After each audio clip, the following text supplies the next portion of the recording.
kelompok 3 ingin mempresentasikan materi tentang Bank Pekreditan Rakyat, Pasar Modal. Pasar uang.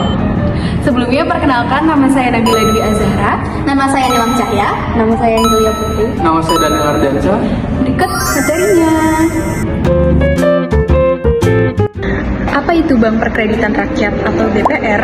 Menurut Undang-Undang Nomor 7 Tahun 1992 tentang Perbankan, Bank Perkreditan Rakyat adalah bank yang menerima simpanan hanya dalam bentuk deposito berjangka, tabungan, dan atau bentuk lainnya yang dipersamakan dengan itu. Kegiatan usaha BPR dan kegiatan yang dilarang usaha BPR. Kegiatan usaha BPR terbagi menjadi 4 macam. Yang pertama, menghimpun dana masyarakat dalam bentuk simpanan seperti deposito berjangka atau bentuk sejenisnya. Yang kedua, memberikan kredit kepada nasabah. Yang ketiga, menyediakan pembiayaan berdasarkan prinsip bagi hasil sesuai peraturan yang berlaku. Yang terakhir, menempatkan dana pada instrumen perbankan seperti SBI, deposito berjangka, sertifikat deposito, atau tabungan bank lain. Selanjutnya ada kegiatan yang dilarang usaha BPR, terbagi menjadi 4 macam. Yang pertama, menerima simpanan berupa giro dan ikut serta dalam lalu lintas pembayaran. Yang kedua, melakukan kegiatan usaha dalam valuta asing. Yang ketiga, melakukan penyertaan modal. Dan yang terakhir, melakukan usaha perasuransian. Selanjutnya ada segi hukum BPR. BPR hanya dapat didirikan dan dimiliki oleh warga negara Indonesia, Badan Hukum Indonesia milik WNI, pemerintah daerah, atau gabungan ketiganya. BPR berbentuk koperasi, dimiliki dan diatur sesuai ketentuan perundang-undangan tentang perkoperasian. Selanjutnya, modal store minimum pendirian BPR menurut PBI nomor 8 per 26 per PBI per 2006 pasal 4 adalah 1. 5 miliar untuk wilayah DKI Jakarta. Kedua, 2 miliar untuk ibu kota provinsi di Jawa dan Bali serta Bogor, Depok, Tangerang, dan Bekasi. Yang ketiga, 1 miliar untuk ibu kota provinsi di luar Jawa dan Bali serta wilayah Jawa dan Bali selain poin A dan B. Selanjutnya, yang keempat ada 500 juta untuk wilayah lainnya. Selanjutnya ada pasar modal. Pasar modal atau capital market merupakan suatu tempat bertemunya para penjual dan pembeli untuk melakukan transaksi dalam rangka memperoleh modal. Instrumen pasar modal ada 2, yaitu saham dan obligasi. Saham merupakan surat berharga kepemilikan perusahaan, di mana besar kepemilikan saham menentukan tingkat kekuasaan pemilik dalam perusahaan. Sedangkan obligasi adalah instrumen utang yang digunakan perusahaan untuk memperoleh modal dan tidak memberikan hak kepemilikan maupun hak pengelolaan perusahaan.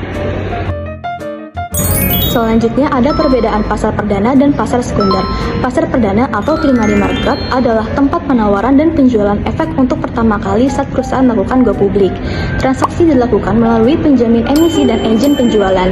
Harga efek sudah ditetapkan sebelumnya berdasarkan kesepakatan antara emiten dan penjamin emisi, sehingga tidak dipengaruhi oleh mekanisme permintaan dan penawaran pasar. Ada pasar sekunder atau secondary market adalah tempat investor memperjualbelikan kembali efek yang telah dimilikinya. Transaksi terjadi antara investor dan harga efek terbentuk berdasarkan mekanisme permintaan dan penawaran di pasar. Selanjutnya pelaku pasar modal. Pertama, tempat penitipan harta adalah pihak yang menyimpan surat berharga berdasarkan perjanjian tertulis. Kedua, emiten adalah perusahaan yang menerbitkan saham atau obligasi. Ketiga, investor adalah pihak yang menanamkan dana untuk memperoleh keuntungan. Keempat, penjamin emisi atau underwriter adalah pihak yang menawarkan efek kepada publik atas penunjuk emiten. Kelima, agen penjual adalah pihak yang menjual efek perusahaan yang go publik. Keenam, penanggung atau guarantor adalah pihak yang menjamin pembayaran pokok dan bunga obligasi jika emiten wan prestasi. Ketujuh, wali amanat adalah pihak yang mewakili dan melindungi kepentingan investor obligasi.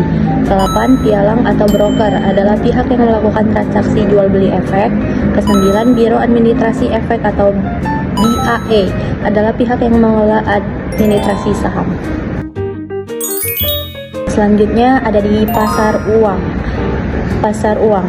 Pasar uang merupakan pasar yang memperjualbelikan instrumen kredit berjangka waktu pendek atau biasanya kurang dari 1 tahun yang menjadi sarana investasi dan penghimpun dana masyarakat. Pelaku dalam perdagangan pasar uang adalah perusahaan menengah dan besar, lembaga sampai lembaga keuangan, instansi pemerintah dan individu-individu. Selanjutnya sistem penetapan kurs falas. Sistem kurs tetap atau Fixed Exchange Rate System adalah nilai tukar mata uang ditetapkan dan dijaga kestabilannya oleh pemerintah. Kedua, sistem kurs pengambang atau floating exchange rate system adalah sistem kurs mengambang adalah nilai tukar mata uang yang ditentukan oleh mekanisme pasar. Ketiga, nilai tukar ditentukan oleh peminatan dan penawaran falas terdiri dari 1. Clean float tanpa campur tangan pemerintah. 2. Managed float dengan campur tangan pemerintah melalui kebijakan ekonomi. Ketiga, sistem kurs terkait package exchange rate system adalah nilai tukar mata uang mengikuti atau dikaitkan dengan mata uang negara lain. Selanjutnya ada fungsi bursa falas. 1. Menyediakan transaksi pembayaran internasional. Yang kedua, menyediakan fasilitas kredit jangka pendek untuk pembayaran internasional. Yang ketiga, memberikan fasilitas hedging, yaitu tindakan perusahaan atau pedagang falas untuk menghindari risiko kerugian atas fluktuasi kurs falas. Selanjutnya ada jenis transaksi. Yang pertama ada transaksi spot, yaitu jual beli mata uang dengan penyelesaian dalam 2 hari kerja. Yang kedua ada transaksi forward, yaitu transaksi dengan kurs ditetapkan saat kontrak dan penyerahan dilakukan di masa depan, sering digunakan untuk hedging atau spekulasi. Yang ketiga ada transaksi swap, yaitu pembelian dan penjualan mata uang secara bersamaan dengan 2 tanggal penyerahan yang berbeda. Kesimpulan, BPR berfungsi menghimpun dan menyalurkan dana masyarakat secara terbatas sesuai ketentuan hukum. Pasar modal dan pasar uang menjadi sarana penghimpunan dan penanaman dana melalui berbagai instrumen keuangan. Sedangkan pasar falas mendukung transaksi internasional dan pengelolaan risiko nilai tukar.